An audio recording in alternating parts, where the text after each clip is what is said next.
voice is steady, embodying both forgiveness and strength, breaking through years of silence between them. Arya slides the red chip into the central console. Streams of data flood the system, revealing hidden conspiracies buried deep beneath layers of deception. The room hums with newfound energy, secrets unfolding before their eyes. Citywide systems awaken, lights flicker back to life, while long-held shadows retreat into forgotten corners. The faint ticking of clocks syncs with the resurgence of order and control. Mara finally removes her fingerless gloves, a silent symbol of trust restored as the complex digital web begins to heal. Technology feels less like a barrier and more like a bridge between them. The broken clocks scattered across the city start moving forward in unison, marking the dawn of a new chapter. Time, once lost, now regains its steady, purposeful flow. From the high tower, Arya, Dex, and Mara watch the sunrise breaking through rain-streaked glass, their silhouettes dark against the light. The scene breathes relief, unity, and the promise of what lies ahead. In Arya's hand, the silver locket glints softly, now repaired and whole. It symbolizes the closure of their ordeal and stands as a quiet promise of vigilance and hope for the future.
Anna rushed down the street, clutching a crumpled sheet of music tightly in her hand. Her fingers trembled as she reached the old concert hall, its doors cracked open as if waiting for her. Inside, the air was thick with dust and memories.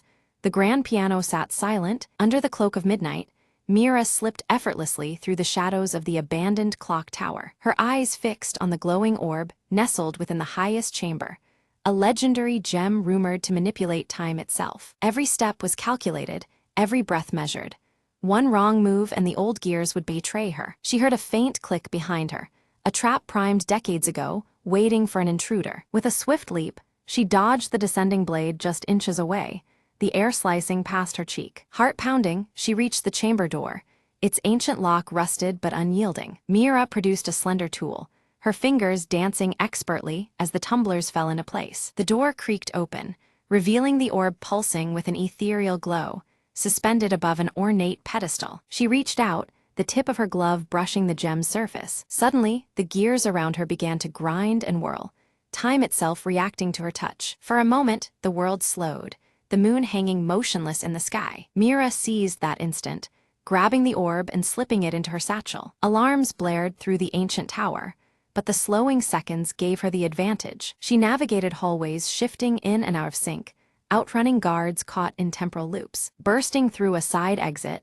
she disappeared into the city's veins before the clocks could catch up. Safe in her hideout, Mira examined the orb, its glow steady now, a whisper of untold power. "A new clock has begun ticking," she murmured, eyes gleaming with possibilities. Plans formed quickly. This was no mere treasure. It was a key to rewriting fate itself. Her crew awaited beyond the door, ready to dive into the next chapter of their audacious journey. Together, they vanished into the shadows once more. The legacy of the last ember ignited anew.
Beneath the crescent moon's dim glow, Aaron traced intricate symbols with focused determination, their silver tattoo faintly luminous against pale skin.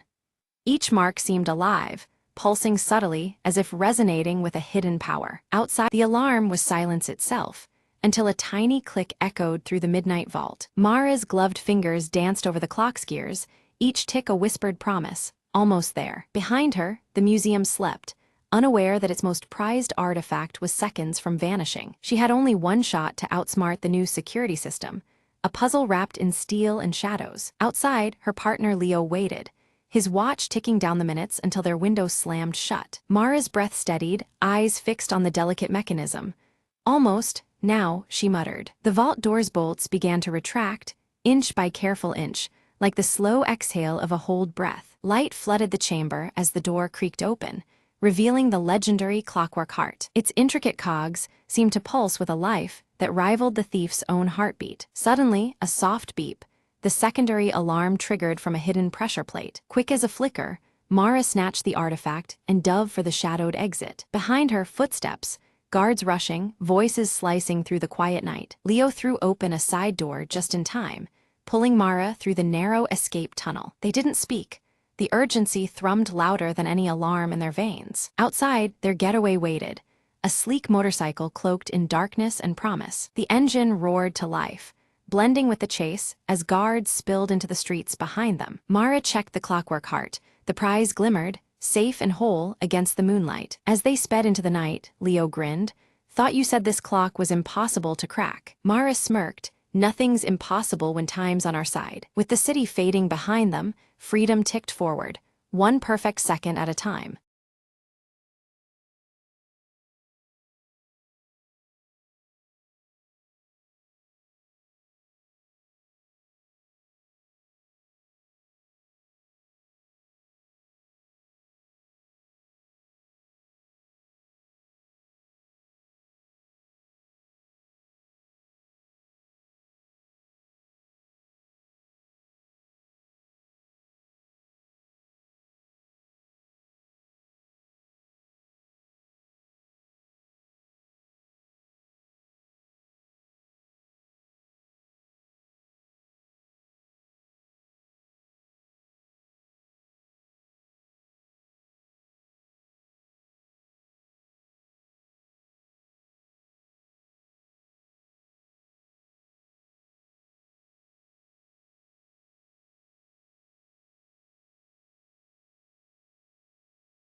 Under a heavy twilight sky, Mara walks cautiously through the quiet village street, her eyes darting nervously at shadows cast by the failing street lamps.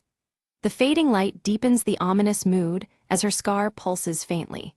A subtle reminder. Nobody ever suspected the office plants were about to stage a rebellion, least of all Tim from accounting. It all began on a Monday, when the ficus by the water cooler was found toppled over with a note stuck to its leaves.